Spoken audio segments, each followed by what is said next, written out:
Saltora block প্রশাসনের তরফে বাঁকুড়ার সালতোড়া কমিউনিটি হলে সালতোড়া পাঠশালার আনুষ্ঠানিকভাবে শুভ উদ্বোধন হয়ে গেল 1 আগস্ট 2024 বৃহস্পতিবার সকাল 7টার সময়।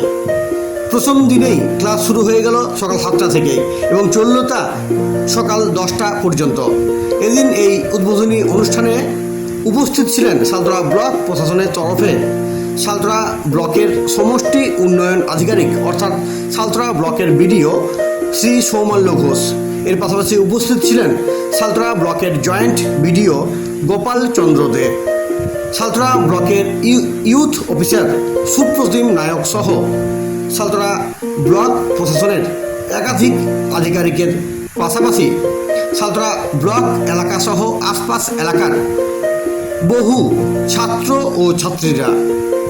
এদিন উদ্বোধনী দিনেই প্রথম ক্লাস শুরু হলো সালতোড়া পাঠশালায় এবং সেই মতো হবে প্রথম দিনেই ছাত্র ছাত্রীদের উপস্থিতি দেখা গেল সালতোড়াই ব্লক কমিউনিটি হলে। বাঁকুড়ার সালতোড়া ব্লক কমিউনিটি হলে সালতোড়া ব্লক প্রশাসনের তরফে সালতোড়া পাঠশালার আনুষ্ঠানিকভাবে শুভ উদ্বোধন হলো বৃহস্পতিবার সকালবেলায়।